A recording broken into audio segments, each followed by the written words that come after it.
Dean, are we ready? Are you ready? Lori, you ready to roll? Okay. Welcome to the Essex Junction Trustees meeting. Please join me for the Pledge of Allegiance. I pledge allegiance to the flag of the United States of America and to the republic for which it stands, one nation, under God, indivisible, with liberty and justice for all. Welcome, everybody, and if you haven't signed in, please do so when you get a chance. The sign-in sheet's right over there. Trustee Andrew Brown is not going to be with us tonight. He called in a little bit earlier. So, Pat? Yes, sir. Changes to the agenda, additions, anything? We have neither. Neither? All right. Okay. All right, fantastic. So welcome, everybody. I think that, let me get started in a second. Number one, we have our first item of business is anyone in the audience who has something to talk about or discuss or ask a question about that's not on the agenda tonight. Everybody good? I think I recognize everyone and know why you're all here. Great, so welcome everyone. So first up, we are going to have, and Robin, I don't want to put you on the spot, but are you ready? Do you need a few more minutes? Nope, I'm good. Okay. First up, we're going to have Robin Chu, Executive Shy. Director. I'm sorry? Shy. Shy, I'm sorry. Excuse me, Robin Shy. Executive Director of Addison County Economic Development Corporation. Welcome, and Robin is going to talk to us a little bit about, you can talk, if you'd like to join us up here, one of our trustees is going to be here, about Addison County Economic Development, and by way of introduction, I'll say that we had something generally in mind about trying to start something like this. I don't think we're very much in the formative stage, we're nothing really too specific about it. And I invited some folks from the Essex Economic Development Commission here. Guys, Greg, great, fantastic. Yesterday. And our development director, Robin, is also here. So Robin, with that, I'll let you introduce yourself and then take it away. Sure. Thank you. Great. Thank you. Thanks for having me. Sure. I'm really happy to be here. So I'm Robin Shy, and for almost 9 years I've been the Executive Director of the Addison County Economic Development Corporation. Mm-hmm. So Addison County, a little south of here. There are 12 regional development corporations around the state, often defined by county, but not exclusively. Some have kind of weird places and other combinations, but I happen to have most of Addison County. And our job is to really facilitate activities that will help with economic prosperity in our region. So that's really what we think about. I work with the local businesses of all sizes and all stages, whether they are thinking about starting a business or whether they're a mature business. So we have quite a variety of things in Addison County. I do joke that we're the adult beverage capital of the state. We have Whistle Pig Whiskey and Vermont Hard Cider, Woodchuck, Otter Creek Brewing, a bunch of different spirits companies, a vineyard, and it's quite a happy place. In addition, we also have United Technologies, so we have military and defense, 800 employees in Virgins, and Country Home Products. Mm-hmm. Headquarters is there. They're closing up their Winooski manufacturing, but they're keeping their headquarters in Virgins. So, and all kinds of things in between. So I really enjoy working with all these kinds of businesses. So you probably know that Lori and I are colleagues, I guess would be the right word, and freshman colleagues in the legislature. So that's how we met. Oh, fantastic. And so she started asking about some of the things that we're doing in Addison County, and then particularly in Middlebury, which is where I live, and we've done some interesting things in the community. And I know you're all thinking about some things, and I understand that you did a 1 cent on the tax rate. Yes. A year ago. So we looked at doing something like that about 4 or 5 years ago, and we used it for a specific purpose, and it wasn't in the end successful. Mm-hmm. So I think telling you about that would probably be helpful. So in Middlebury, 1 cent on the tax rate raises $72,000. Mm-hmm. There were a couple of people in town who really thought that economic development should be about recruiting businesses to Middlebury. And I can show you gobs of data that says recruiting businesses from elsewhere is very expensive and mostly fails. It's not the way. If you want to grow your businesses, you create the conditions that you want so that people want to do business here. The people who live here are the most loyal to your community, and so starting businesses or helping them grow and expand their businesses that are here is the best way to get job growth. But at any rate, there were people with loud voices, and this is what happened, and they created and I was actually part of the task force, but I was one of many who were putting together kind of a job description for what to do, and the idea was to hire a person, and they decided it would be a town employee. But what was interesting was that the town raised a penny, so that was $72,000. Middlebury College put in another equivalent of $72,000, which is quite a bit. And then the idea was that businesses, they'd raise another $36,000 from local businesses. So that's $180,000 about. And the idea would be that a lot of money would be spent traveling for recruiting and things like that, because there was also at least lip service paid to the fact that there are other organizations doing things and there shouldn't be redundancy in what's happening. Why spend money twice? And we don't choose to do recruiting as a strategy, right, for the reasons I've said, and we're pretty small. So, in fact, nothing actually got recruited. And what was different was they thought, well, what's going to be different about this is that we have Middlebury College and we have this whole alumni base. So we'll get the development office to give us information about what the businesses are, and maybe they don't want to move their whole business, but they might want to open a satellite office. They already love Vermont. Development offices don't like to give up information about their alums. So that didn't work. At the end of the day, it's ending this Friday, and I've actually been part of a task force which is kind of economic development 2.0 for Middlebury, and so we've been working since April on, now that we know what we know, what do we want to do next? And we are actually just about to present our recommendations to the select board in July. But I can still give you a sneak preview. yes, So the select board voted to not renew and to not add the penny on the tax rate. So starting this year, the tax rate is not, I think we had other issues, so it probably didn't change our tax base, but we didn't use the penny for the tax rate. Have you used all the money? No. Okay. That was the other thing, is that we put in a lot of money for recruiting. And if you don't go out and recruit, then you have this money. So I'm not actually sure how much was left. At the end of December, there was about $196,000 left, but I think it's also being used to pay some salary, so I don't know what the actual number is at this point. So one of our recommendations is, at this point in time, let's stop with it 1 penny on the tax rate, because there isn't really a clear purpose to do that, but let's think about how we want to use the money that's left over. And one of the things that we've talked about, and I know I had sent Lori some information, which maybe you have, is thinking about a local revolving loan fund and starting some kind of a program for revolving loans. And in Middlebury, I run 5 different revolving loan funds now, and I get most of the money from USDA Rural Development. Most cities and towns that have their own revolving loan fund have done a community development block grant of some sort, a CDBG, and then as the money comes back, they can keep half of it and they give the other half to the state. And so one of the things we've talked about is we have the infrastructure in place to administer revolving loan funds for other communities, because we have the software and we have all the stuff to do that, and so not everybody would have to spend. So it's a service that we wanted to offer. So a couple of years ago, Kurt Carter from GBIC, and I know they sometimes come to your meetings, yeah, referred the town of Heinsberg to us because they had gotten a CDBG for Vermont Smoke and Cure to come to the cheese plant. And they're going to end up with about a $250,000 revolving loan fund. So I work with them to help them put together their loan policies and their work plan and their criteria and how to think about pricing and loan documents and all that sort of stuff. So they're waiting for their first loan. they haven't done a loan at this point.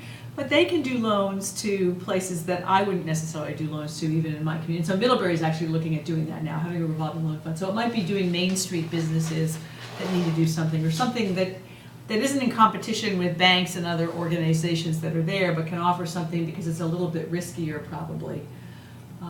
But you really want that business there, or you want them to grow, or you want to support them in some way. And it's not usually huge amounts of money, because your loan fund isn't always that big. Mhm. So that is one of our recommendations, to do something like that. We also talked about focusing on marketing the town of Middlebury. And as I was thinking about this today, there's a whole lot you can do without spending a lot of money to say that you're business friendly, and that you want to support people. And so, what are your policies? What are your procedures?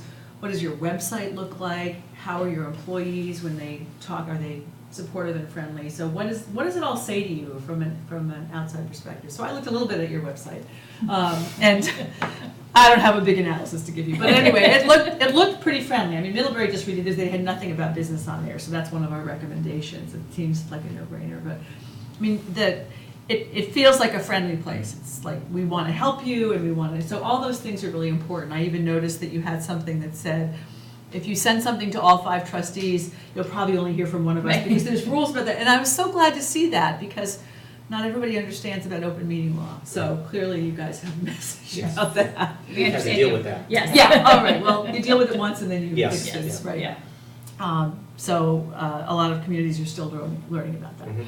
But think about your website. Think about everything that you do and how you message the village, and how is it being received. And a lot of it you can just do by tweaking things. How is the permitting understandable? If people get on your website, can they understand? Do they know where they need to go? And do they get clear direction? Or is it confusing to them? Does it just feel overwhelming? So those are the kinds of things that you can do. The website can really be a key driver for business support. Mhm. And I know you have links to a lot of things, which are great. In fact, I may suggest a few more of those links for us in Middlebury. We have some of them, but we don't have all of them. One of the things we're looking at is some sort of a place on the website for businesses to submit suggestions or questions or concerns, so that there's a way to communicate with town government about that. We also talked about things like creating a simple brochure about permitting. The state has a wonderful "Do you need a state permit" brochure with lots of links and explanations about that. And I think the more that we can help businesses, figure it out without feeling overwhelmed, that's a good thing. We also, I was talking to Lori about this, we have a local options task in Middlebury, and I understand that you looked at it a few years ago and it didn't pass, or Yeah, right? it was pretty Is that right? contentious. Yeah. I think the reason ours wasn't contentious was we had an actual purpose for it. So we built a second bridge across the Otter Creek. We only had one way to get to the hospital, one way to get to the college. There were some safety issues. There was an ancient old bridge, and it's still there. But and the town in this Middlebury College offered to pay for a bunch of it. And with the local options tax, we could put $600,000 a year to pay off the debt service from the local options tax. There was enough, we could figure out what we would get, and then we'd have extra, and we didn't need any state or federal money to do that project. Oh, wow. So everybody was like, great, Addison County comes to Middlebury, they can help pay with the local options tax, it's not just about us. So it's been extremely successful. We now have money left over for maintenance, and money that we're thinking about how else can we use it. And a lot of what we're thinking about is infrastructure. Robin, is it a flat-out sales tax, or what exactly is it? It's the 1%. 1% on On all the- sales, or? Yeah, it's the thing that you have to go and get the legislature to approve, the Okay, 1%, okay, and okay. then you vote, or whichever the order is. But we had such a clear purpose for initiating it, and it wouldn't increase the local taxes, and being the county seat. Yeah. I'm sure there were people, because there's people who don't like anything Middlebury College does. So it wasn't like a unanimous vote, Sure. but it was a clear purpose. And so I guess that's what I would say for anything that you do. Have a real clear purpose that you can articulate. Why are you doing this? what are you hoping to accomplish? You know, what's your purpose? What are your goals? And that's part of why I think this other thing failed. Well, I think it was a flawed purpose, but I also think that the oversight wasn't very good, and the accountability wasn't very good. And so, and then when things shifted and it was clear that the college wasn't going to give information to this person who was doing this job, so what are you going to do about that? And how do you change the job? And what, you know, so the oversight was not And ideal. the person was reporting into The town manager. Town manager, okay. Yep. Yeah, and so then there was this advisory board, and I would go and say, I have this great idea for this and that, and they'd say, well, go talk to the guy who's doing this job, or the town manager would say, well, the advisory board will tell you, and the advisory board would say, well, the town manager will tell you. So there was all this authority, lines of communication and command, so you need to make it really clear, and whatever you structure, don't structure it. Think about how it might fail, and see if you can safeguard against that ahead of time. Yeah. I think that's a really important thing. So let me see. And I think if you're going to, you know, in this case, we were hiring a person. They came from not even in the Northeast. It was kind of an interesting thing. But I think getting local buy-in to whatever you do is really helpful. So this Economic Development 2.0 group, we actually did a business survey that we sent out, and we got 300 responses, which in the town of Middlebury is a pretty good response. You know, to find out what we wanted to find out is, what do you think is working well, and what do you think needs work? Just to the businesses or to? Well, actually, individuals could do it as well, because you don't always know who might be thinking of starting a business, or, you know, do they know where to go for help? So it was a quick survey. We did it with SurveyMonkey. We had a nice Middlebury College grad who works for Suncommon now, and so he's a 20-something, you know, whiz kid, and organized it all and could put all the charts together for us. But it was very helpful to say, oh, so the issues that came up, maybe no surprise here either, the two biggest issues that came up, childcare and housing. And then you have to say, well, what's the town's role in that? So we have these issues, but is it really the town's role, or can we help facilitate things? That's interesting. Yeah. Yeah. So a survey might be a really interesting thing to find out, what do people need? Because you all have your ideas of what you think people need, but asking them is a really good idea. And what they think is working well and what they think isn't. So it's a nice little, you know, you make it kind of easy. One other thing I mentioned to Lori that you might think about, you know, so I'm a county-wide organization, although with Middlebury being a county seat, that's a lot of the work I do is in Middlebury. Burlington has CEDO, the Community Economic Development Office. Right. And that might be an interesting model for you to look at also. I know the director. She used to run Smart Growth Vermont, and then she worked for the Agency of Commerce, and I was the board chair for Smart Growth Vermont, so I've known her for a long time. But it might be interesting to get Noelle down here to talk to you about that sort of really local model Yeah. of Yeah. how you want to do things. Yeah. Any other questions for Robin? I have questions, but. Yeah, go ahead. you can- I don't, Robin, I didn't want to cut you off. Are you? Nope, that's good. I'm happy to answer questions. So, you say, you know, create the conditions to attract businesses. Do you have thoughts or data on what those conditions are? Well, some of it's finding out what's working well now and what isn't, and really having that customer service. I mean, and just putting it out there that we're happy that you're here, or we would like you to be here, and those kinds of things. You know, you can't you can't make state permitting any easier, but you can do what you can do here, right? What are the issues that you're doing here in Essex, Mm-hmm. and how can you make those clear and understandable? And then how did you raise money from local businesses? Was it just a subscription or For that extra 36,000, and that only happened like for the first year and maybe part of the second year. Okay. When the advisory board was put together, there were some business owners, you know, from the main bank in town and the hospital, and they went to the big players in the community and said, "We're trying to do this.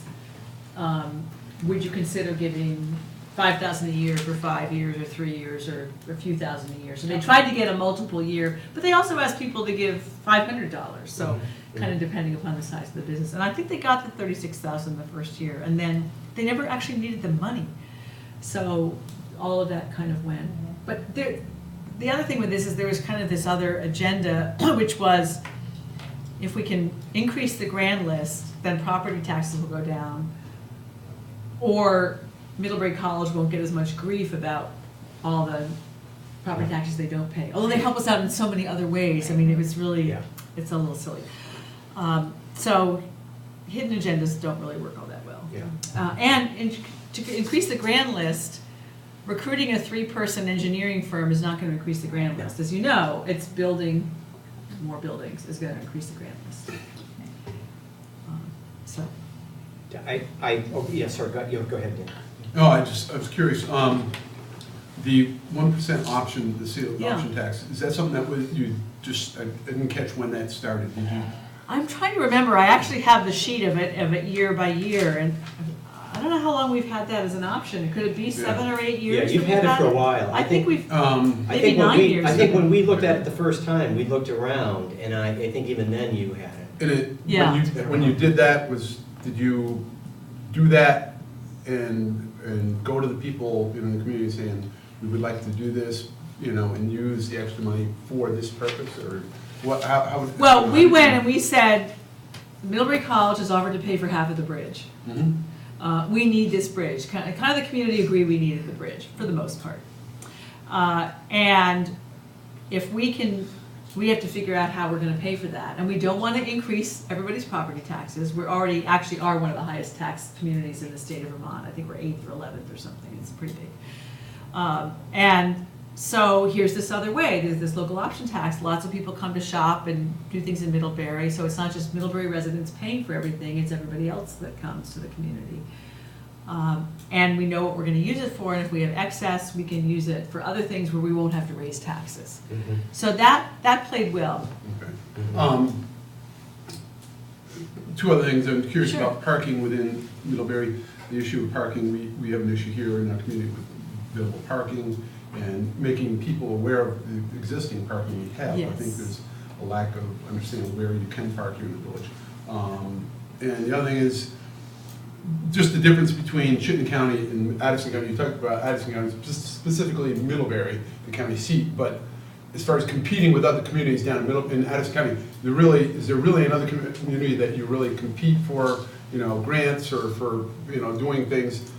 Yeah, our 3 biggest employment centers are Bristol, Middlebury, and Virgins. Right. Yeah. We've done a few things in Shoreham recently, but there isn't a community center. And Bristol has septic in their downtown. They don't have wastewater and sewer. So they are self-limited Yeah. by their infrastructure. Middlebury has the best infrastructure. It's getting old, but we have capacity. Virgins has some infrastructure, but they've been having some problems with wastewater, sewer overflow stuff, so they have some work that they need to do. So when I do my job, my focus is on what does the business need. I'm not gonna try to shove them into some building that doesn't have loading docks and high ceilings when they need loading docks and high ceilings. So it's, we need to support what the businesses want or they're not gonna survive. We actually have a problem where we're out of space. We have virtually no space. I have somebody who emailed me yesterday and said, I need 13,000 square feet in a loading dock. I'm not sure where I'm gonna put her. She needs to expand. She's very successful, small business. Well, we might be able to find. I bet you would. So I'm not telling you who it is or where they're located. But I'm trying to be helpful, Robin. That's Yeah, I appreciate it. to Dan's question on parking, is parking an issue Yeah. in Middlebury and? People say parking is an issue, Right. and it sometimes reminds me of the people who park in the closest spot to the door when they go to the gym to work out. Right. I know. So we have parking, and I think that we can do a lot with signage. And actually, the other thing I didn't mention is that we are one of the communities that's interested in exploring the TIF option. Now, I know because of Chittenden County that you're not high on the list right now, you're gonna have to wait, but, Unless we have a And- really, really good plan. yeah, and get in there really fast. Right.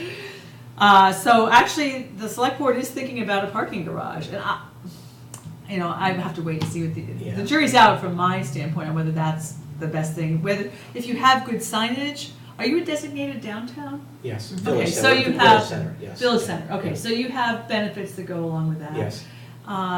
I think communities can do a lot better with their signage. And what is that? What are your permitting and what are your zoning rules about signage? Can you have parking signs that are bigger than everything else? I mean, what are the things that you can do to help make it easy to figure out where to go here? And it's complicated. I've lived in Middlebury for 25 years. This might be the third time I've come to the Five Corners. Well, not that I've had a particular reason to, but it's also very confusing. When I got up here, I mean, I knew you were on the left-hand side. I didn't know where I was supposed to go to park and how that was all going to work. I tried Google Maps and sort of figured it out, but I think signage and people always complain about parking. Yeah. But that doesn't mean you don't have parking. To go back to one of the interesting things, because I'll let our two economic development team talk about this too. You do think in terms of saying, oh, economic development is recruiting people from not just around the state, but from around New England and maybe from around the Northeast. And it's interesting to hear that you gave that a good shot and that didn't work. What kinds of could you just sort of give me a little more detail with that? Where did you look, and what did you have in mind, or what did they have in mind? Because I didn't they strategy. Who did this. I think they thought, this is very last century, like let's go to trade shows and tell people how wonderful Middlebury is, and of course everybody's going to want to go here where we're miles away from the airport and have no interstate. I mean, we have, whatever you've got, every town has assets, right? We all talk about quality of life and placemaking and all of those things. You have different assets than we have in Middlebury. You should be leveraging your assets and promoting the heck out of what you've got. And I think there were people who thought we should try to be something that we weren't. Okay. We're a pretty agricultural county. And so why not be doing things with value-added agriculture and spirits and wine and beer and cider. Why not leverage that and then have tasting tours? We have a tasting trail and we have a lot of things. But, when you give, so I talk about economic gardening, which is grow your own businesses. And that was actually a term that was started over 20 years ago by a guy in Littleton, Colorado, and they were able to triple the tax income over a 10 or 12-year period without doing any tax incentives or any kinds of recruiting. They really figured out what businesses needed and worked to get them the things that they needed so they could grow in their community. And so if you Google economic gardening in Littleton, Colorado, you will find a lot about it and their story. So, Tom Watson came and skied at Stowe and fell in love with Vermont. So that happened, 70 years ago? Yeah. That's not how things work now. And you want businesses that can grow with you and that are loyal and love your community, and it sort of raises all boats that way. I think. Did your organization apply for grants or be a pass-through for grants for other groups in the community? Not so much for other grants. I mean, I'm trying to think if we've actually been a fiscal agent for somebody. We're a 501c6 organization, not a C3. So we're a trade association, which is like a chamber or whatever. So we're a nonprofit, but not charitable. I have gotten grants from the USDA Rural Development to do, they used to be called Rural Business Enterprise Grants, called Rural Business Development Grants. So I've gotten grants for that. Over the years, the amount that the state gets, their state allocation has gone down, down, down, down. And so I actually took a picture of when I put the grant together and had to do it in triplicate. It filled up an entire conference room table about this high, all the piles. It was for $25,000. I mean, yeah. So it's really, it's really crazy. It's hard to get grant funding for things. The federal EDA, Economic Development Authority, has certain things for some people, but the allocation for New England, I had a long talk with a New England rep a few years ago, the allocation for New England is very low, and then you have to, if you're in a community that's been declared a disaster for something, or has really high unemployment, or really low median household income, none of which you probably would qualify for, and we don't either, so you're not in Newport, it's really hard to get those kinds of funds. And was there like a competing organization in your area that, like, This was the competing organization, This was, yeah. just for Middlebury. Yeah. And it was really disappointing because across the county, we collaborate a lot. So there's downtown organizations in the 3 employment centers, and we work with them. I created an Addison County Development Cabinet about 7 years ago for all the county organizations, which included everything from the United Way to regional planning and adult learning in the downtown organizations and the career center. And we would get together, we still do, we get together every month and we talk about issues and we work on some projects together. So it was our group that brought Front Porch Forum to the entire county, for example. Okay. So I'm really big on collaborating. Unfortunately, the individual was not a collaborator, so that made life difficult. And it's too small a world to compete, Yeah. you know? It doesn't make any sense. Yeah. Yeah, and in the state, really, because anything that we do anywhere is gonna be good for Vermont, and it'll be good for your community. I mean, we wanna have a thriving state, which, Right. you know. Yeah. Trustees, any other questions? I'm gonna see if folks in the audience, anyone. Greg and Jim, you have, yes, go ahead. George, Jim Berninger, I'm a member of the Yeah. EDC Commission. What affinity business groups exist that you had available to work with? Within Middlebury, Yeah. within Bristol, or within Virginia? Okay. So we have a Chamber of Commerce, Addison County Chamber of Commerce. That's a county. That's a county one. They do a lot of work now with the Lake Champlain Regional Chamber. There's somewhere, you know, the chambers have all had a tough time since they lost the whole insurance thing. So a lot of them are struggling. So we do work with them. I work with any of the downtown groups. Bristol, Middlebury, and Virgins each have their own downtown business group. There is. Yeah, so Middlebury has the Better Middlebury Partnership, and they're really focused on Main Street. And they're also, part of that group is, we are a designated downtown as opposed to a village center.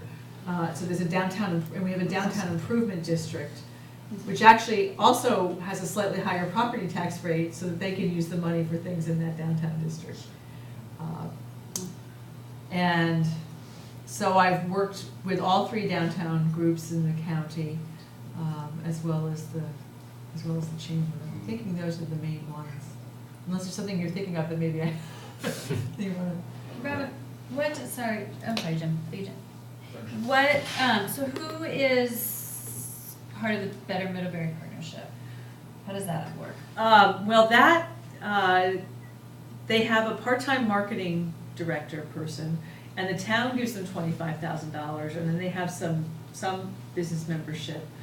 And what they have done, they've really focused on, they've had an active board, because they only have 1 part-time staff member. They focused on events. And so the Chili Fest, the Vermont Chili Fest, is in downtown Middlebury in March. And, 3,000 to 5,000 people show up on this Saturday or Sunday, and it's crazy. Yeah. The merchants are less happy about it because people are eating chili and they're not going to their businesses. But I like to believe that pulling people in means that they're gonna come down some other time and see there's a lot of stuff to do later. So it's, the cause and effect aren't always linked together in time and space like that. So maybe 3 months later, they're gonna show up and buy things, so. And they also try to help and I know in Bristol this had worked pretty well, try to help them understand that having the right kind of hours matters. And customer service matters and things like that. So the merchants are also your salespeople for the community. Yeah. And the way they treat people that come in their door matters. So if they're welcoming when they come in the door and are helpful, that says one thing. If you walk in the door and the first thing you hear is, "We're closing in 5 minutes," that tells you something else. You've never heard that, right? And who's addressing that? Well, again, the Better Middlebury Partnership tries to address that. In the town of Bristol, there was actually a couple who owned a lot of the buildings downtown, and before people signed leases, they were very smart. They said, "You have to be open these hours at a minimum." That's interesting. Yeah. That's good. If you're dealing with multiple landlords, that might be difficult. I mean, how much can you dictate? But this was a landlord that owned enough Yeah. that there was a critical mass. Yeah, Interesting. yeah. Other, yeah, So, I agree. so I just have a question about innovators that you talked about, growing business. And you've got, at least there was a great start in the Kennedy Brothers in that Yeah. cafe. And in Middlebury is just a remarkable resource around entrepreneurship Yeah. and entrepreneurship education. Yeah. So how does your organization and those two and anything else work on cultivating innovation Yeah. and new business?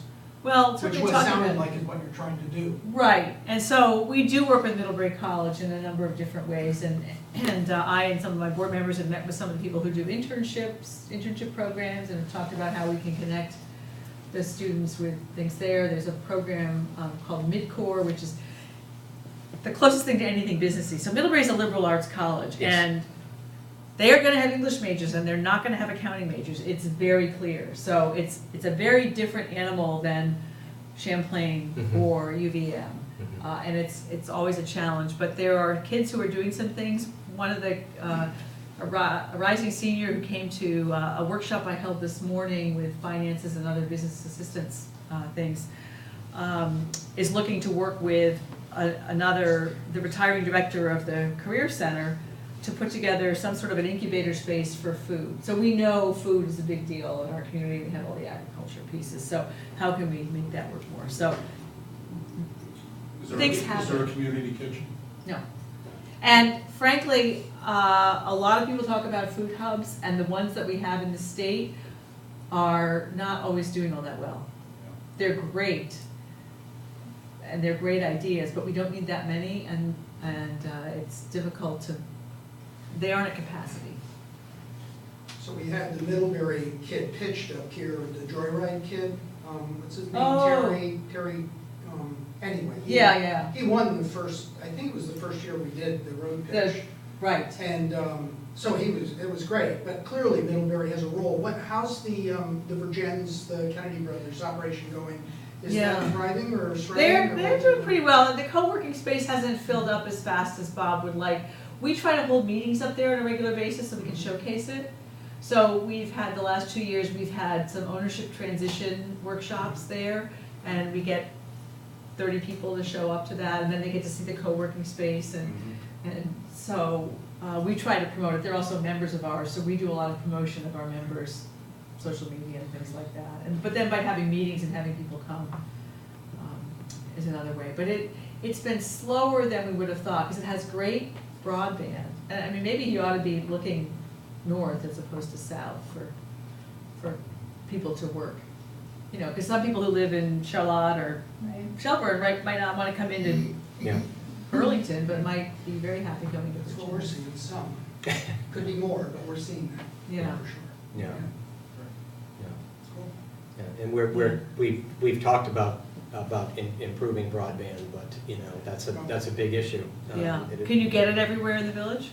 No, and there's a possibility with Burlington Telecom. We don't know. In fact, I don't know if they're at a decision point right now. They haven't announced who the 10 going to 5 are, so we'll Yeah. see.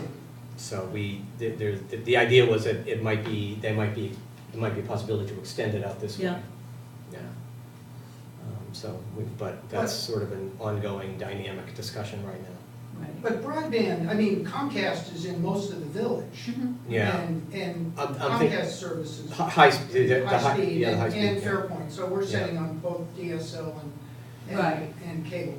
Right, and the cable's. It's not faster. gigabit service, I mean, that's. Right. that's Do what you have everyone any has. T1 lines or whatever along the rail or any of Yeah. that? It's- Because we actually do. Yeah. From Telgen, when Telgen existed a long time ago. Anyway, they came down the western corridor. So in our industrial park, when they started, it was like $500 a month, and most little businesses can't afford $500 a month for that kind of broadband. Well, you should have done for Montcast to lay cable down at the same. I think there was talk about that. I think regional planning was trying to work with that. Yeah. Yeah, so really, talking to your regional planning folks too would probably be Yeah, Robin stays engaged with them. great. Yeah, yeah. You have a good team, I think. Other questions for Robin? Trustees, staff, anyone? Everyone good? I don't want to hold you up. I'm sure you got to find your way back down there in the rain. And We'll be fine. I'll tell you what we're doing is as I said, we are kind of thinking about what should we do, and Yeah. we also we're in the middle of a long-term collaborative effort with the town of Essex, which has slightly different economic development goals and needs than what we have in the village, Yeah. obviously, because we're at a different level of development. But we wanted to sort of pick your brains first Yeah. and have a discussion with amongst ourselves, and then maybe expand it out to the select board and see about the creating some kind of an organization like Yeah, this. yeah. Yeah. Well, definitely talk to Noel and Cito, because that'll give you another sort of on-the-ground thing. Yeah. And I'm available anytime. I may not always be able to come up, but I can call in. Now that I've seen you all, it'll be a lot easier to have a phone call. But, Absolutely. you all know how to reach me, and I'd be very happy to answer any other questions, or, if you want a sounding board anytime. Mhm. Happy to do that. Thank you so much. Thank you so much, Rob. Yeah, you're very welcome. It's fun to see you all. right. Good luck with what you're thinking about. Yeah. Thank you. Sure. You're good getting All out. right, yeah, I'll be fine. I got in, I can get out. Yeah. It's hard to ultimately get lost. Right. So that was great, very good. Thanks for having Robin come up, Lori. So our next presentation is Dan Albrecht, Senior Planner, Chittenden County Regional Planning Commission.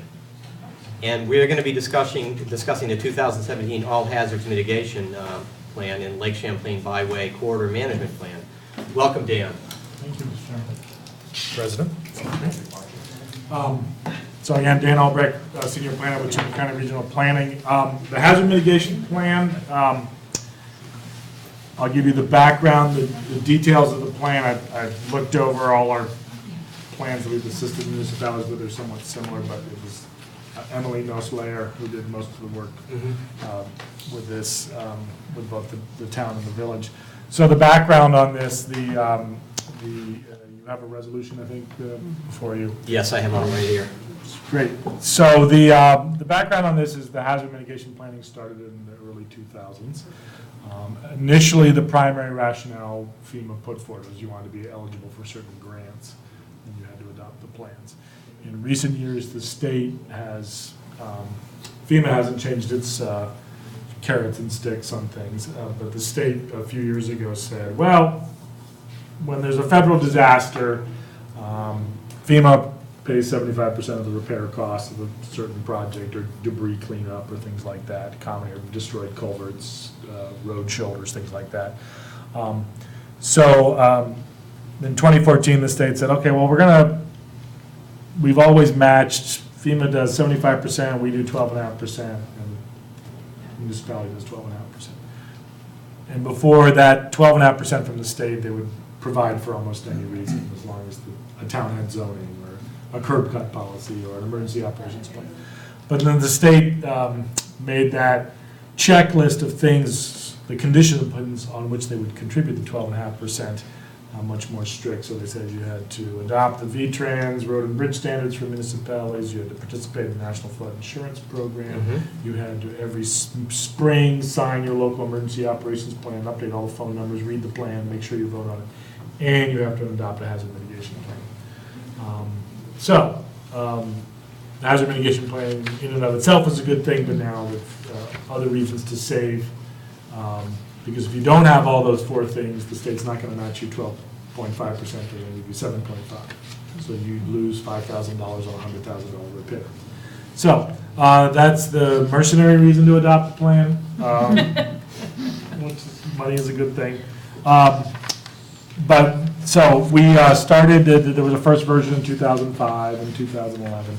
And those plans were fairly similar. Then we always identified road projects, erosion concerns, culvert problems. But the 2005 and 2011 had a lot of actions in there about shelters or communications, increased communication and collaboration between public safety agencies, things like that, all of which are good, Yes. but technically not mitigation. So FEMA's like, you can have that in there, but if you want to take it out, it's fine. Just say we're taking it out because it's not really mitigation. Mitigation is really about long-term sustained action to mitigate disasters, not prepare for them, not respond to them, not recover from them, which are the other phases of emergency management. So the document cleaned it up. So in many ways, the strategies also very much focused on, when you see the strategies here, there's a lot in here about stormwater, there's a lot in here about roads, there's a lot in here about the bread and butter of what municipalities do, and a lot of the things here that deal with the types of disasters we have here in Chittenden County, which 9 times out of 10 is a road issue, and the other time it's a debris cleanup if there's a big storm, whether it's an ice storm or a windstorm or something like that.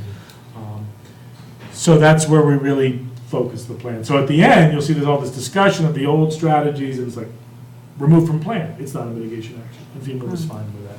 So in the end, the strategies here, we have a larger multi-jurisdictional document which got even bigger. But it was a good exercise to walk through the hazards, which is a process of, okay, there's a bunch of hazards in there. Which hazards are real for the county? And then of those hazards, what's the relative risk of these hazards? And in the end, you go, okay, well, what hazards do we already, they may exist and they may be real and they happen all the time, like snowstorms. But we have the capabilities to handle snowstorms because it's the bread and butter of what towns do. So, but then what's left over? And all. So commonly that's the way it starts big, like, oh my gosh, all these hazards, but in the end the actions are like, oh, we keep up.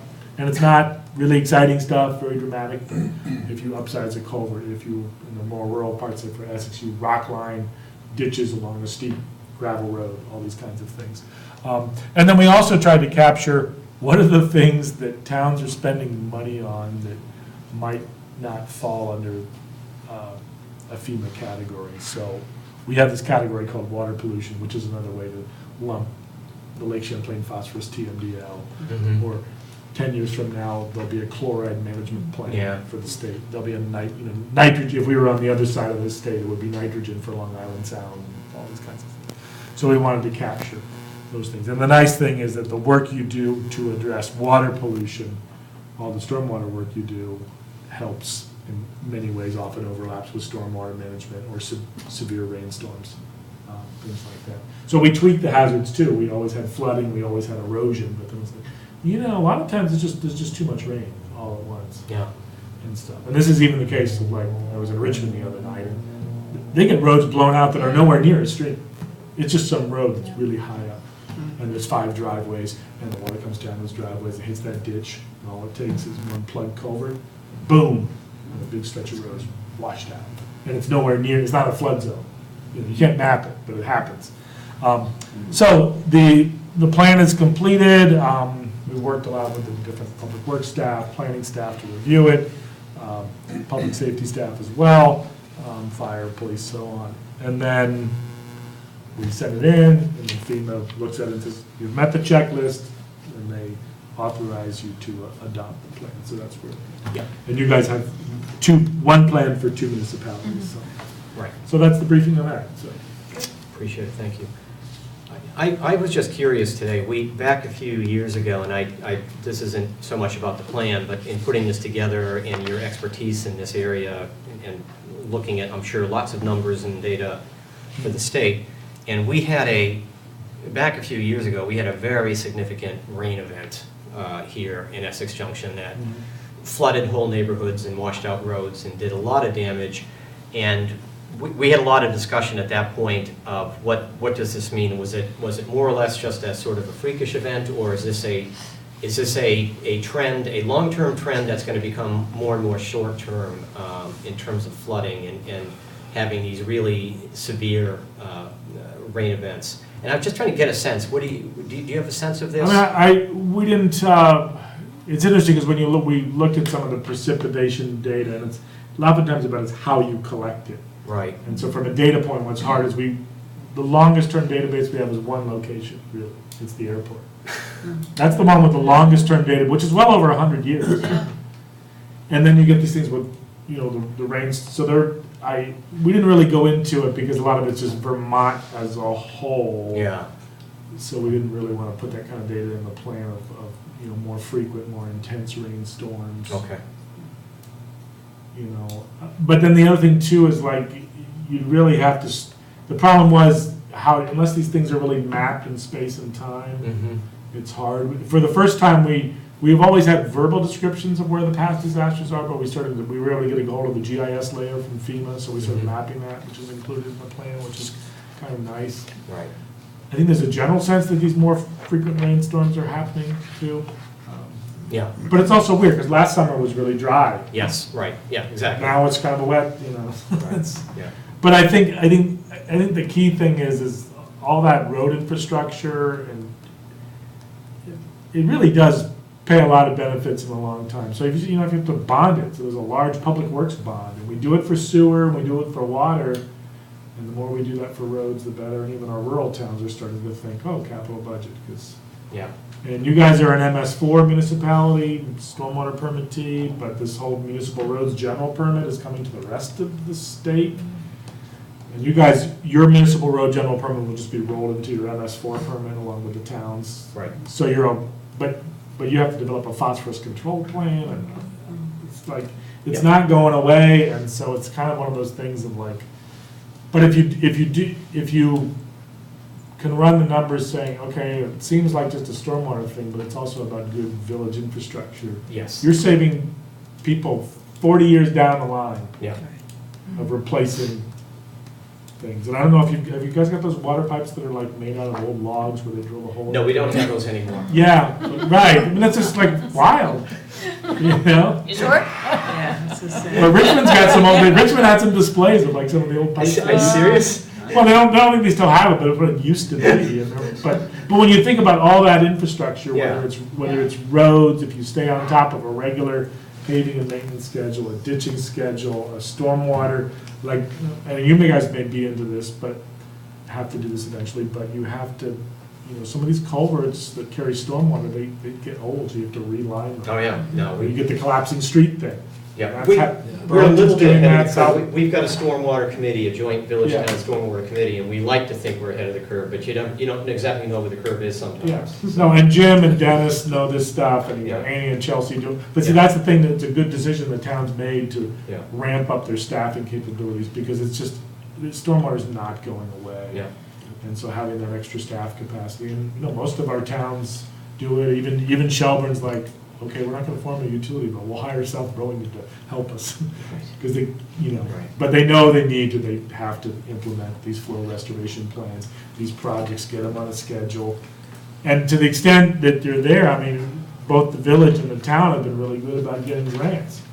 Yeah. Because the state's trying to push money out there for projects, and it's the MS4s that are ramped up, but you need to have that extra staff person who can write that grant, Yeah. put the match proposal together, make a presentation to you guys, put it in the budget. Oh, we're gonna need match money Yes, 2 years from now in the budget. yeah. Put it in there, we don't know exactly what the project is, but you're gonna You're need that. definitely gonna need it, yeah. So, and then you don't have to scramble, and like, oh no, where's the match? Yeah. So, that's a key. Yeah, well, the other thing that we talk about is just your basic, your engineered infrastructure. Do we have to be thinking about bigger diameter pipes, bigger diameter this, deeper streets and so forth? And, Right. it's hard to predict what Right. it's gonna look like, but you'd hate to think 10 years from now, 15 years from now, we're investing a lot of infrastructure now, and then whoever is sitting in these seats, in a decade, they go, my God, what were those people thinking? Why wouldn't they just do, if they just had done this a little bit sturdier, we would have, but Right. anyway, yeah. Interesting. Any other questions? For Dan? Dan, anything else for us? Any stuff for us? No, I just guys need to adopt the resolution, and then get a PDF later, and I think that's what I'm just about to do. Cool. That's all I need. Let me make sure that's on the That's next. the very next item on That's the the very agenda next under item on the old agenda. business. And comes with Okay. a recommendation to adopt it, so. I'll make a motion that the trustees adopted 2017 Chittenden County, Vermont multi-jurisdictional all hazards mitigation plan and annex number 6, 2017 town and Essex and village, town of Essex and village of Essex Junction all hazards mitigation plan. Second. Okay, any further discussion? All in favor? Aye. Thank you very much, Dan. Your next one was I'll too, put on my right? other hat. So this other item, also a regional project and multi-town project. So the Lake Champlain Scenic Byway is a state designated scenic byway. It started in 2000, actually, with Middlebury and Virgins were the first designated communities, apropos of your previous guest. And then the Chittenden County municipalities, from Milton down to Charlotte on Route 7, plus Essex Junction joined the byway in 2002. Essex Junction was designated at the time because it is a travel mode, is a way Right. for visitors to access, so that's how Essex Junction got it. So my predecessor, Jim Brangan, helped to get the byway started, and I came on in 2003 with the Regional Planning Commission, and I've essentially been implementing a variety of projects over the last several years. I remember Elaine helped me on Yep. interpretive panels. You have one right out here and Yep. there. At the fairgrounds. Fairgrounds, Maple Street, and Kiosk. oh yeah, and we have a brand new kiosk there. That was a more Yeah. recent project that Robin helped me quite a bit with, That's right. and all. And we, the other things we've done is the, done a variety. We've had the LakeChamplainByway.com website over the years, road signage, although the D-Trans didn't want us to put up a road sign here because there's no designated road segment, so don't worry about that. Brochures, Facebook page, et cetera, and then some more recent brochures which are being distributed in the state visitor centers. And so but we're also in a funny place too, because starting in FY 2013, all the federal grants went away. Yeah. So the National Scenic Byway Program is still on the books. There's still quite a number of both nationally designated and state designated byways. There's several hundred across the country, and active to varying degrees. So in doing this update to the corridor plan document, the first one was in 2002, we kind of wanted to take stock of, well, what has the byway done, and kind of where's it going in light of the dedicated funding stream is gone. So in terms of that, we put together, some simple, I don't want to call them mandates because they're not, but like, okay, the Regional Planning Commission, what are we going to do? We're going to continue to maintain, the website and the Facebook page. Will continue to assist municipalities with the implementation of projects that improve visitor services, things like that. There are still grant sources out there, whether it's transportation alternatives grants, or Lake Champlain Basin Program grants, Champlain Valley National Heritage Partnership grants that have either a tourism focus or a cultural historical focus or recreation focus. So having an updated plan to reference to say, oh, we're doing this grant application for park benches or a kiosk or a little shelter for visitors, and it's consistent with our byway management plan. So that was the other reason we wanted to do that. Also, the state, even though VTrans is not doing anything more with the byway grants, and they're kind of closing them out actually this year, at least as far as our grants that we had. The state tourism and marketing department still promotes byways quite a way. There's about 10 of them around the state, quite a bit. It's something that visitors are very interested in when they're doing search items or when they're looking for things. And so the state has a nice basic landing page about the byway with little videos about each of the byways and links and so on and so forth. So it's nice. So we revamped the byway website, and we hope to get it when it was going strong a couple of years ago. We had 20,000 visitors, which is nice, and all that. And we've basically improved some of the simple things with ArcGIS, a simple way to create an online map that's all spreadsheet based of name, Latin long, and a link, and it automatically loads in ArcGIS, and we have that on the link through the LakeChamplainByway.com website. So that's kind of where we are. So in terms of going forward, we just sort of wanted to lay things out, saying, okay, the RPC will continue to do this. The municipalities, we have a byway committee for just Chittenden County, and I don't know how active we'll be, but to the extent we'll get together on that, and Robin's been a participant in that process. The website, I'll probably ask for some feedback on it now that it's been redesigned and relaunched.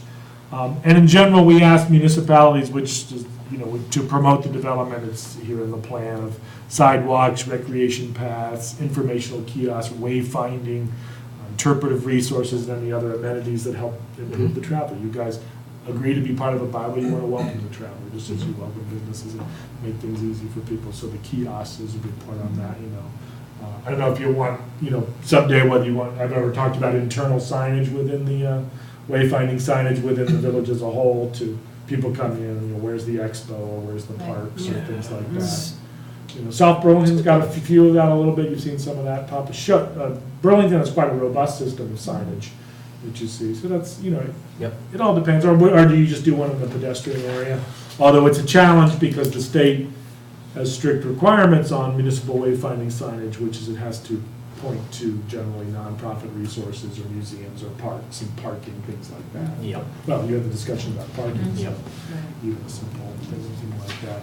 So that's quote unquote the responsibilities of the municipalities, all, subject to any resources that you have. So we have it there, and then should the, in addition of referencing it for grant applications, it's useful, and then should the federal funding ever get revived, and there's an idea of seeking national designation, so on and so forth, and having an up-to-date plan is helpful. So in some ways, it's kind of, I won't say closing a chapter, but for a while, we're getting grants every year and doing projects and this and that, and it's finally kind of run out. Those were federal grants, they were large, it was pretty well supported. So now it's more like a maintenance level activity. Yeah. So the full commission, Dan was there, the full commission adopted a resolution. The other counties, Addison County and Grand Isle, are doing similar, wrapping up plans this week. Addison already adopted theirs. And I'm just trying to round up resolutions from our eight communities here in the byway. Yep. Any questions? I'll say that I thought that all of these projects were very nice. Yeah. I think they were great. They're really well done. Yeah. And if you have, even if it's not a byway, I've often get calls from people that are doing interpretive panels. Mm-hmm. And I'm not sponsoring them, but I can help them with the design. I can tell them how much it's going to cost. I can tell them who the vendors. There's only 4 vendors in North America that make these things. But just to be a resource for that. So some of the Shelburne has done a couple extra panels themselves. They're not sponsored by the byway, but I can help them with it and stuff. Because with the assets, one of the things that might, or you have some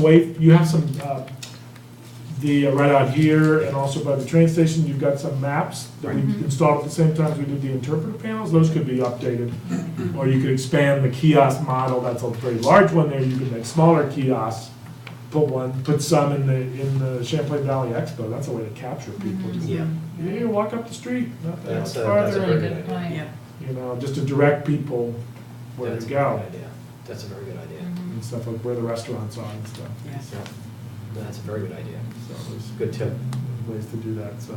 Yeah. Not that I'd want to promote a competition between No, but that's. you and Winooski, But you're sharing the benefit of your but experience. no, Winooski's getting back because you cannot get a parking space right in front of the restaurant. Right. It's just Right. I know. Horrible. So even that's where our office is. So I have to go a block away. This is horrible. Yeah. What do you mean I have to pay for the Right, parking? exactly. Try visiting Manhattan sometime. That's right. Exactly, yeah. So, Okay. Do I hear a motion? Oh, I lost my place. You want me to do it? Yeah, sure. I make a motion that the trustees fully support continued participation in the Lake Champlain Byway and find that the 2017 Lake Champlain Byway Chittenden County Management Plan prepared by the CCRPC to be in accordance with the village's planning goals and objectives. It is also recommended that the trustees sign the resolution reaffirming the village's participation. Second. Dan seconds. Any further discussion? All in favor? Aye. okay. Once again, thank you very much. Thank you. Thanks, Dan. Appreciate it, and appreciate some of the insight there too.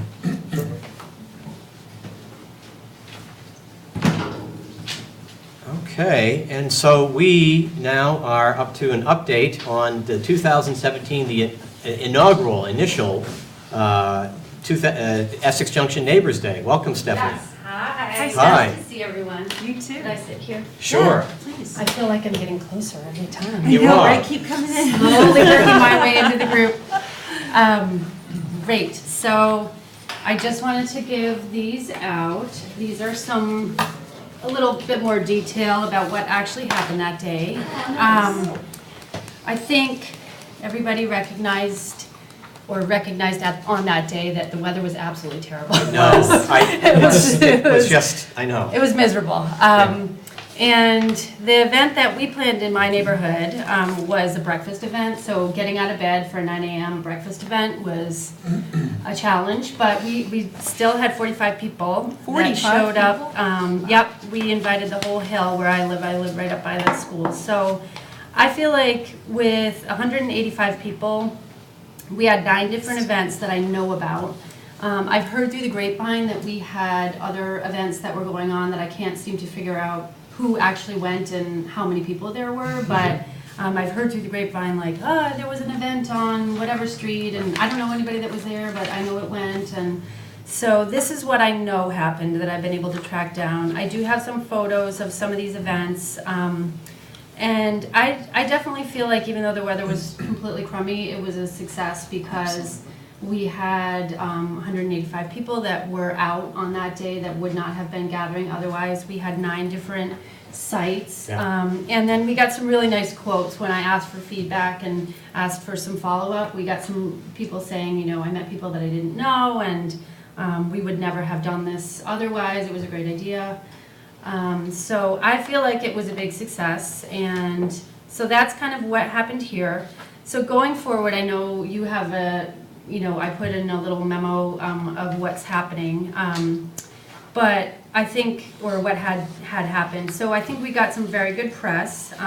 Yes. Going forward, I would love, Lori and I have spoken about her sponsoring a resolution at the state level, because we have had a lot of other communities express an interest in it. And for this event, it was just really Essex Junction, because that was really what I felt like we needed to start small, and then maybe we could grow.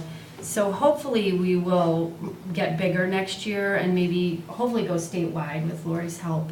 I had a lot of people from South Burlington reach out to me because they've had a lot of, as everyone knows, a lot of turmoil in their community, and Yes. it's a very fractured situation, so they're feeling like they need to just get together. So I've had several people from South Burlington say they are definitely going to plan to do something next year.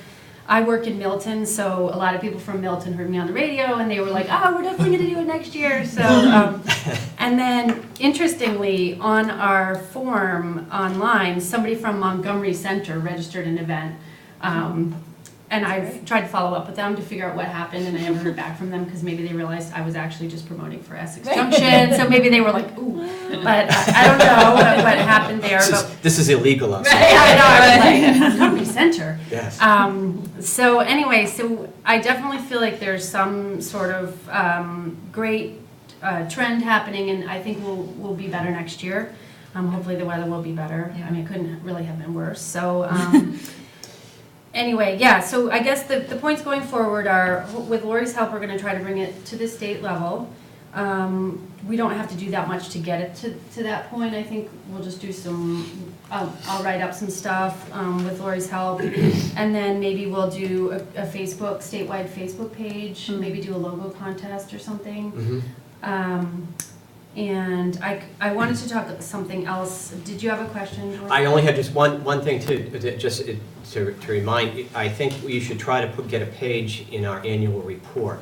Okay, I love that. Okay. The Essex Junction annual report that we put out every year. Yeah. Okay. It might be a good way to promote it too. Okay. And, if you've got pictures and some quotes, that just have a. Okay, Yeah, that would anyway, be great. sorry, And didn't mean who to- works on, I guess I can. Patty Benoit and Darby Okay. would help. So either one of those. Okay, great. I will Patty's the definitely, point person on that. I will let them know, because that would be Yep. so great. I mean, the people that came really loved it, and Yep. especially in our neighborhood. And I feel like, I'm the organizer, so I knew a lot of people, but there were still people that I did not know that came to our event. Yeah, there were So, people I didn't know. That was nice. And Lori was there. So I definitely feel like it was a very positive event. But the other thing that I just wanted to mention, a friend of mine who does not live in the US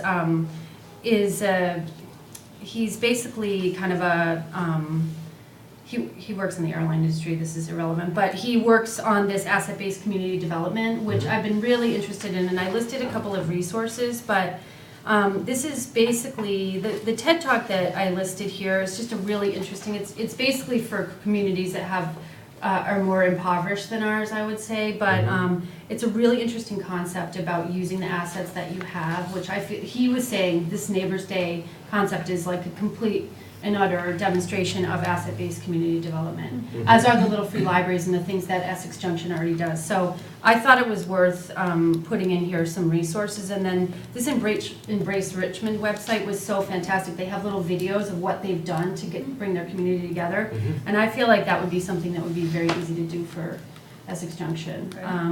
Anyway, so that's kind of my short update. Does anybody have any questions? Nice job. Yeah. Thank you, thank you. Yeah, Yeah, no, I was it's- super proud that day. I was just like, Should it's the be. easiest thing ever, and Yeah. people came out and, I mean, on the jury day, people, I mean, they came out to like support. And me. ours was outside. Ours was Right here. outside. We had hot coffee donated by Nest. It was amazing. yeah. So, And you were good on TV, you and Darby were really good on Yeah. TV. oh, thanks. Yeah, thank you. So actually, I need to get in contact with them because they wanted to do a follow up. So I don't know. We'll Yeah, see. you should, Yeah. you should, So- you should. Let's definitely keep that, keep promoting this, and next year, guarantee you, the weather's gonna be beautiful. Yeah, I mean, it was just like, I woke up that morning and I'm like, I know. oh, God. No, I think the weather's ruined a lot of hopes and dreams this year. Yeah, I know. I even had to drive my car down here tonight. It was so bad. It was, anyway, so. Well, thank you for all Thank you that for you your did. support. Oh, And thank Darby you. couldn't be here tonight, but I really appreciated Yep. her support. She was fantastic, so. Good. Thank you very already much. know that too. but Thank you, we Anyway, do. Yeah. have a great night. Thanks. Hey, you You too. too. Okay, so we are on to new business, review and approve retreat work session minutes. And I just want to update the three of you. Lori had some I sent them out, and Lori had some revisions, and I put them in. And it was mostly about Robin coming here. And then Elaine contacted me, and then but I had already said, okay, Patty, why don't you put these corrections? So we already had a corrected version going, and then Dan had some, and then Andrew had some. So I just said, look, why don't we just correct these? Let's just go with the uncorrected version, or the minimally corrected one, and we'll take all the corrections in. And Andrew's, let me say, was mostly about the TIF district. I think he said the same thing that you did, Elaine. He said you weren't necessarily recommending a TIF district. It was just Right, we were gonna a thing to think about consider. it, talk about it Right. as a concept. Right. Yeah. So, let me, it's gonna take a minute because I've got to summon up on this laptop here. Sorry, guys. I tried to look at the edits that I sent you, but my iPad is not letting me show. Oh, It's not showing the okay. markup, so I'm gonna have to wing it. Okay, wing it. Well, let me go, do you have them up? Does Lauren have them up? They're up here. Okay. And let's just start with the action items. So we got Robin's, and then the other piece was Lori wasn't so much about let's start working on a marijuana an ordinance prohibiting retail sales, but let's thinking about it more or less. Let's what do we want to investigate it and. So does the get community investigation response. involve testing the, I don't know. I don't know what it is. just a thought? It's still illegal, Pat. Covering all the bases, that's what I like about you, Pat. Right, trying to help. Yeah. So let me go through them. So Pat, for number one, we had Pat will revise, and I think, Pat, have you gone ahead and done that already? That's done. That's done. It's gonna be on the agenda as an action item for the next select board meeting. Okay. So in fact, yes. Okay. So I don't, but since you were in here, Pat, did you have any other corrections that you wanted to add to these, or? I just have, when we get down to the meetings, I do have a question on the trustee select board meetings, Okay. so I can wait till then. Well, no, why don't we do that Oh, now? Yeah, it's the Want next to do it one. now? Yeah. Okay, since I'm gonna be setting this up, I was wondering, was it the next 6 months, bi-monthly over the next 6 months, or was it bi-monthly over the next year? The next Good fiscal question. year? I thought we were gonna do it like just going forward. That's what I thought too. Try to schedule joint meetings just all the time, like every quarter have a joint meeting. Every quarter? and then, well, we're I talking think we about. talked about every other month, Every but other just, month, it's a actually. continual. Right, Okay, where did I get? I got 4 from, so every quarter, so it was like every, well, it's I heard bi-monthly Yeah. when you first bi-monthly. raised it. yeah. Right. I was thinking like every fourth meeting would be like a joint meeting. Okay, So that would be bi-monthly if we do, if Yeah. each of us does 2 a month. yes. Okay. And then not just for the next 6 months, like, let's just plan to do that as a matter of Just matter of course, but course. let's book the ones that are for the next 6 months. Okay, That's what Okay. I'm thinking that. Yes, Okay, that's what I understood. thank you. Who can do? okay, great. And then, let's see, Dan, why don't we just go around the table? Are you? My only thing, I brought up the thing about the parking, Yeah. and the discussion concerning working with businesses within the municipality or within the village center to see if we could get some kind of an MOU or agreement in writing that we can utilize their parking spaces After hours. after hours and on weekends, Yeah. holidays and such. Okay. Okay. Was there anything else? It seemed like there was, I can't think of it right now, but that was primary thing. Okay. Since I took these, I should not have any corrections for myself, so I'll skip me and go over to one name. But that'd be a little schizophrenic. I have a couple different things. Yep. On the third bullet, I'm not sure what my role is in getting garbage cans on the multi-use path. Sorry, it's not That's your all right, fault. I brought it up. You brought it up. Since you brought it, you're the one who has to make sure. I'm the it point happens. person, You're the got point it. person, you have to Okay. make sure that when they don't, okay. See, delegation is the hallmark of success. That's right, And, Yeah. that's right. The other two people that in the list there are the action person. They're the action people. Yeah. Can I add something to that bullet before? we Yeah, go on? absolutely. So we also had talked about the fact that, the trees are dying. Yeah, that's And- in, And is it in there? Because the trees are Yeah, like I think dead. I put it in, It's the in- te- I think I put it Did in the you? text. Okay. And Well, Rick it's- Hamlin said that's, Worked out. oh, did you stay for, I can't remember what, for the. Rick Hamlin said he knew about it The anyway. evening It meeting. was, I was not. Rick was Hamlin was covered in the audience. because He was Okay. all over it. because of Okay. the time frame and because they hadn't set whatever, the replacement was covered, Yeah. it's gonna be taken Oh, care of. okay. No, Yeah, it there, was so worked out, so. the Okay, problem is thank you. handled, Yeah, but so Okay, when thank it's you. gonna be It's handled. completely underway. Thank you. Cool. Yeah, The only other action item I remember coming out of the meeting that I don't see here, we talked about getting Stevens Park assessed. Yes, Ah. we did. The value Okay. of the Right. property. right. Okay, I mean, I'd love to see like a map of it. Yeah. And just see what it is and what elevations are and Acreage. the wet spots and, you know, what's wrong with it. But also an assessment. okay. It's 8.2 acres. Is that what it is? 8.2 or 8.1, it's in that, I know it's 8, but Eight it's something. it's It'd be over 8, interesting it's to see 8.2 or 8.1, I believe. I mean, not like, instead of getting like a Google Maps Hard to aerial believe. view, but like a map of it would be really Right. interesting. Yeah. Property lines and everything. Right, okay. And then the last thing I wanted to make a comment on was regarding our earlier guest, the Local Development Corporation. Yep, It said in the minutes that it could take over some or all of the functions of the Essex Economic Development Committee, and EDC membership could serve as that board.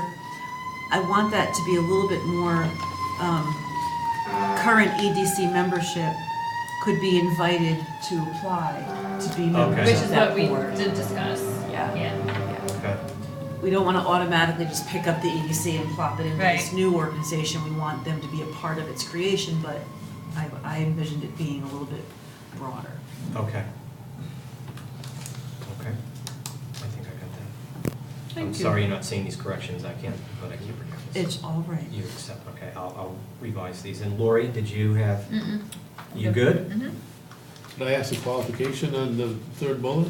Yes, please. I talked with Rick a little bit, and Public Works patrols the area quite frequently and picks up stuff. Okay.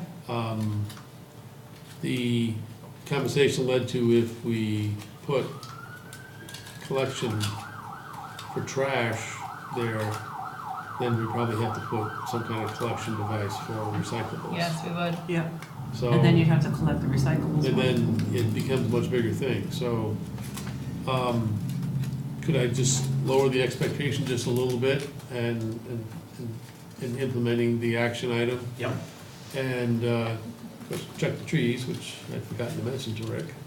And also get a report on a weekly basis from him as to the nature of the problem and, Like what kind of garbage they're finding? yes, that, and also, is it household garbage, or is it transient garbage, or is it windblown, or is it all of the above? And then Right.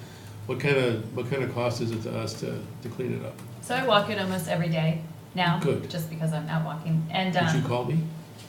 you wanna go for a walk? Huh? You wanna go Well, for a I'd walk? love to go for a walk, but I mean, could you call me on the status of what you see when you Yeah, and I walk? was gonna say, I think it's people walking and just chucking. Just checking. And sometimes it's beautiful and sometimes there's some trash and the next day there's no trash. So someone is picking it up, so Yeah. if it's Public Works, that's great. That's who's doing And it. it's usually worse on Mondays, obviously Yeah. over the weekend, so, yeah.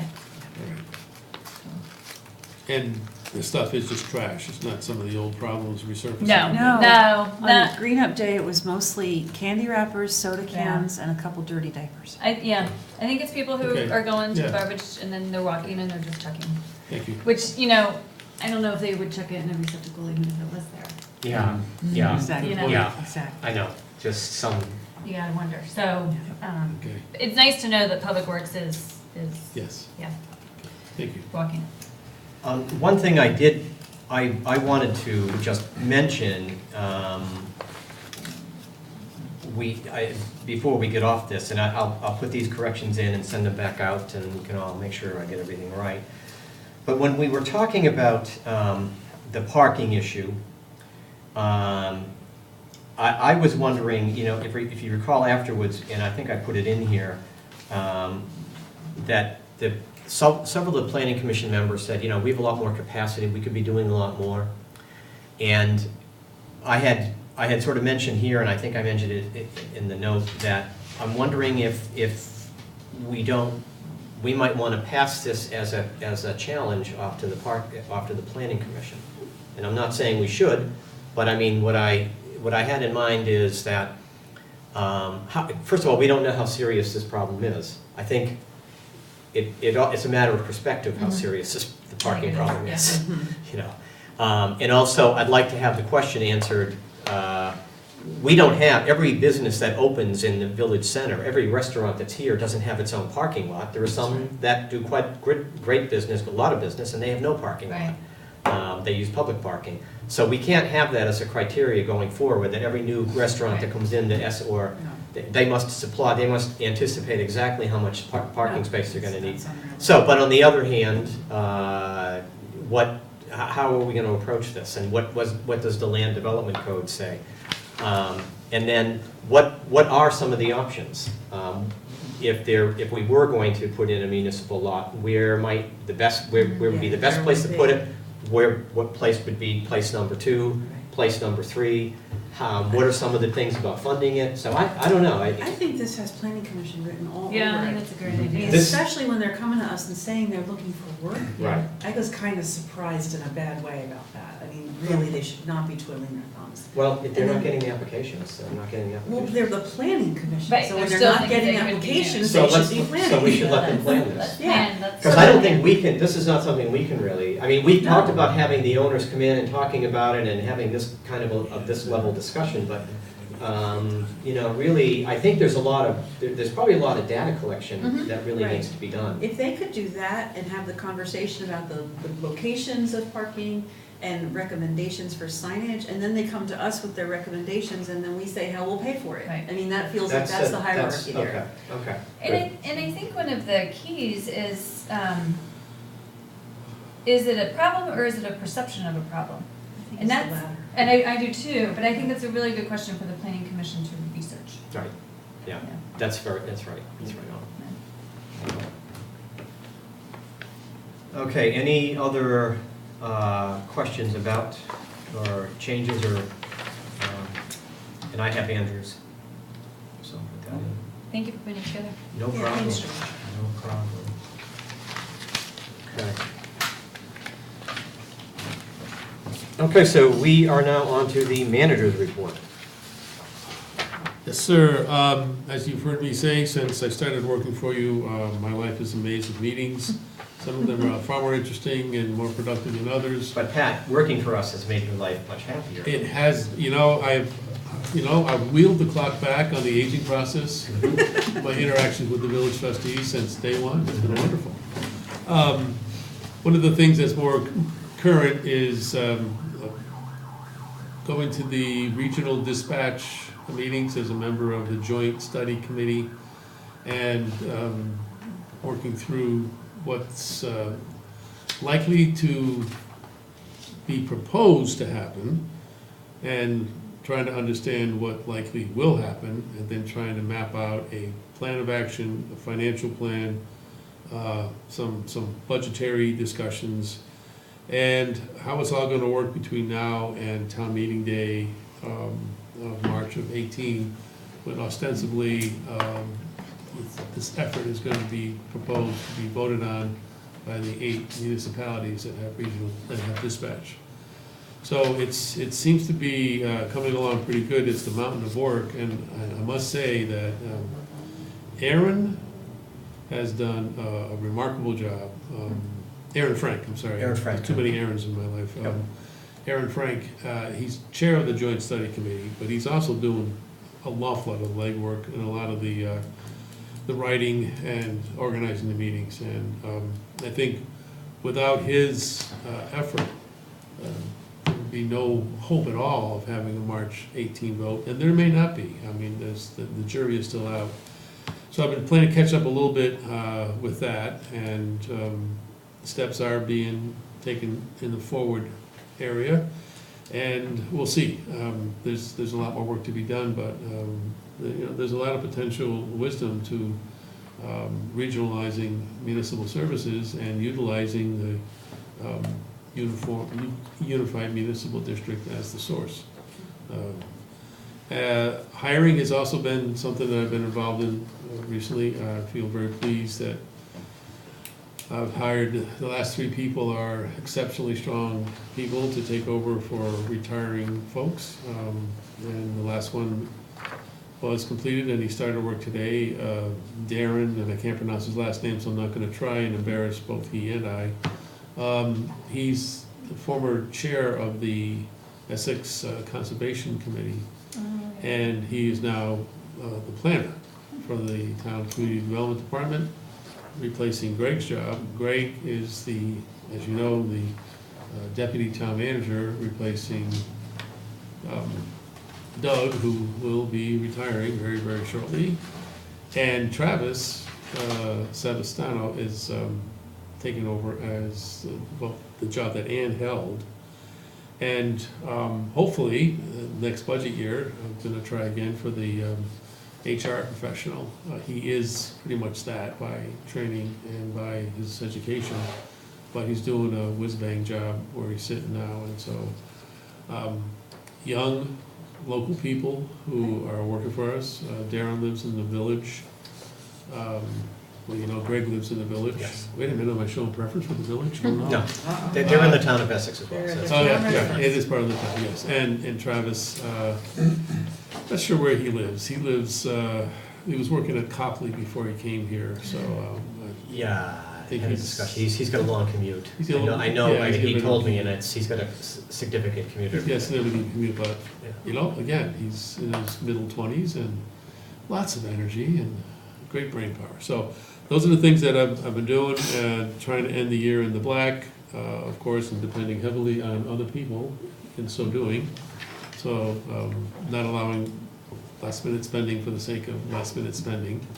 And then, of course, taking a look at our meetings for the upcoming, 2 months, 3 months. I wish I was able to say that I've successfully scheduled the first joint meeting, but I haven't. But it's on the agenda for the 13th of July. It's gonna be a big meeting. Wait. Say that again? Trustees and select board? Yeah. July 13th? No, I said I would like to have been able to say that I've got that lined up. I don't. Okay. Oh, okay. I'm gonna put it as an action item on the select board's July 13th meeting. Oh, okay. Okay. You don't, good, All okay. right. Okay, sorry, I mumble. That's right, that's okay. Yeah. We didn't listen well. No, he mumbled. Th- I'm I- trying to be gracious there. And then the list as it is submitted here of meetings is, I guess, good. It's up to you to tell me whether or not they're makeable. I will not be at the August 22nd meeting. Okay.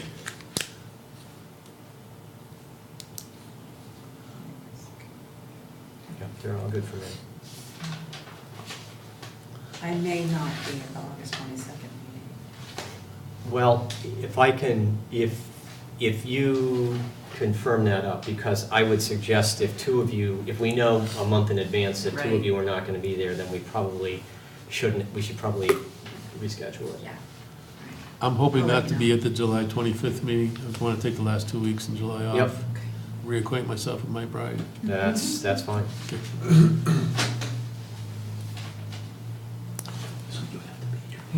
I'll be here.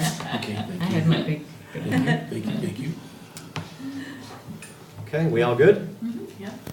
Thank you very much. Okay, no problem, thank you, Pat. So we're on to trustee comments, concerns, and reading file. Go ahead, Elaine, you have something? I was just going to report that, You were raising your hand, go ahead. I was. All right. I was just going to report that we held our first meeting of the Public Works Assessment Committee, and it went well, with a little fascinating, interesting interlude with the fire department and a smell of natural gas. Wow. Wow. Which turned out it wasn't gas. What was it? Don't know. We're It still sure trying to figure smelled that like out. Then how do you know it Sure wasn't did. natural gas? Well, because we had the people from the gas company there with their super sniffer, Yeah. testing everything out, and no gas Was it- Boy, it did anywhere. smell. It was in the vestibule of 81 Main, just in that Wow. doorway, and like you Yeah. walked in like, That's oh. not good news. But then you went in and you didn't smell I it. didn't smell it. Oh, it's a heat-air exchange directly above, and so we're thinking something was awry with the What balance. day was that on? Last Wednesday. Okay, That's Wednesday. okay. So anyway, aside from that, and a visit from the fire department, which was fun, It was very good. we had a good meeting. And we identified sort of the parameters of what we're looking at. We reviewed some of the material that Dennis prepared for us and identified new material that we want to see. We set dates for the upcoming meetings. We have 5 meetings total Great. because we have to provide our report by September, our recommendations by September 1st to Yes. be put into a report to be given to both boards by October 1st. Yes. And then we will vote in December on recommendations. So we have a lot of reading to do, and so it went well. It was very well. That's great. And Elaine was elected chair of the group, and Mike Plagman was elected vice chair, and you let Excellent. Elaine come either, so. Great. Well, thanks for taking that on. Oh, you're welcome. It's interesting. Yeah. Oh, yes, it is. It is. Like Yes. geeky municipal types like everybody in the room. It was.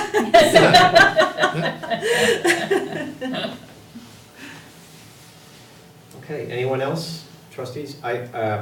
Andrew isn't here, so I'll try to speak for him, which is probably a big mistake, but he had asked to have a story about the town of Waterbury and the village of Waterbury that was in the Vermont Business Journal, I think, I can't remember where it appeared.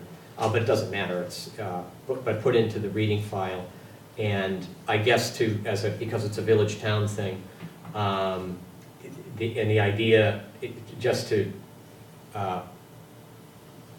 describe it, the village of Waterbury basically has decided that they voted to stop being a municipality.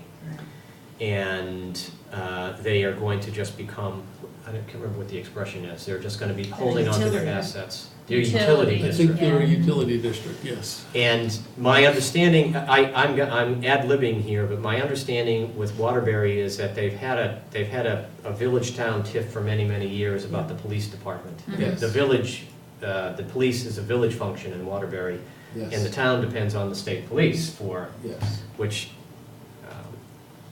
Precisely. Yeah, and so that's been going on, and I guess my understanding, Pat, do you know anything about this? The idea is that by doing this, it's basically forcing the town to help support the police department, or saying there's not gonna be a police department, we're just gonna all go with the state police. I don't know that that's the. Is that the agenda, or?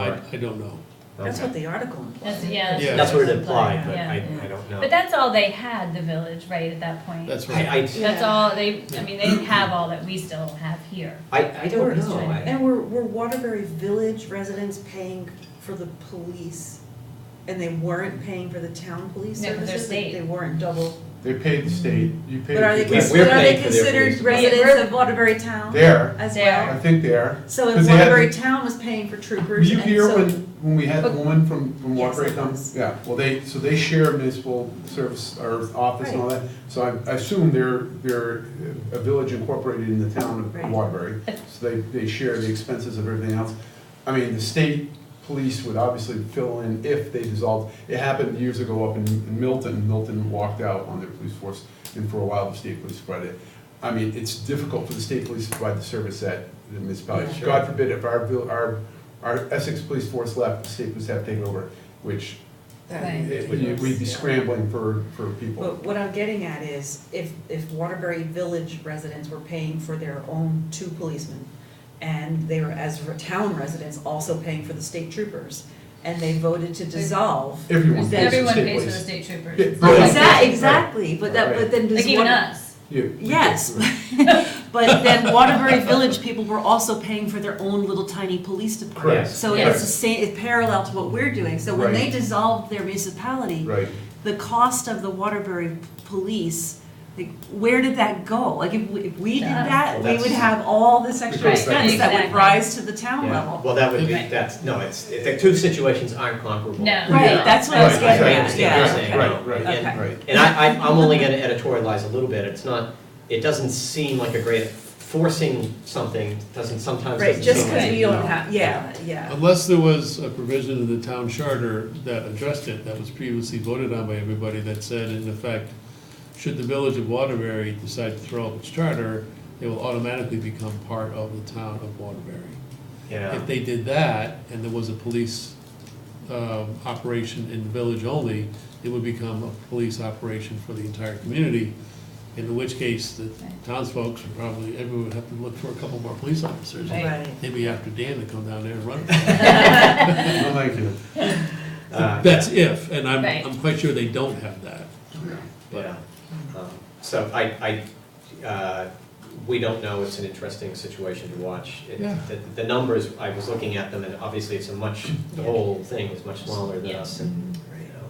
It's just so interesting to watch other towns do, grapple with the same questions. Yeah. I mean, if you look at it, in the history right now, just, I know we're getting out of this, but St. Albans has done this, just the opposite. The town outside the city was patrolled by the state police. Now the city is covers the whole community. And it's happened in communities throughout the state, Swanton or St. Albans, down from the southern part of the state, Rockingham, I think. Yeah, Bells Falls PD, and I think now they may be doing the entire. Well, no disrespect to the state police, Dan, excuse me for wording, but isn't it a cost benefit better It's- for the municipality? It is, but the thing is, you gotta look at state police, as in my career, we don't provide the same service a municipality can. We patrol vast areas, we can't provide that cop on the beat, walking the beat. Right. Whereas a municipality, Burlington, any city in the state, really needs somebody right within the confines of their community that can be there on a moment's notice. We can't really provide, we've kind of, No. it's not just reasonable. different. It's No, it's not Yeah. reasonable, you can't, no, there's no Yeah. way, you're a state police force, no, it's, Right. but anyway. Okay, so we'll keep our eye on the Waterbury situation and where that goes. And that's it. And then the other piece is we have the final, the Prudential Committee signed the deed transferring Park Street School over to us, and now we officially own Park Street School. Yeah. So, anything else? Trustees, good? No good? So we are now onto the consent agenda. I'll move we approve the consent agenda. Second. Any further discussion? All in favor? Aye. And I will make a motion that we go into, oh, sorry, Pat, yep. Yeah, I should have mentioned this in the manager's report. Oh, sorry. I'm sorry, but there's a matter need to discuss with you, and it's involving legal opinions, and they are protected under attorney-client privilege. Right. So in order to have that full and complete discussion, I would suggest that we go into an executive session, hence the word legal on the bottom of the agenda for that. Sorry, I forgot to mention that. Okay. So I will move that the trustees enter an executive session to discuss a legal matter in accordance with 1 VSA Section 313 and to include the manager and assistant manager. Second. Any further discussion? All in favor? Aye. And we'll take a 5 or 10 minute break. I don't Clear have the to say Let me- with premature public No. knowledge, you know. Yeah. Okay. And I don't think, okay, is there going to be a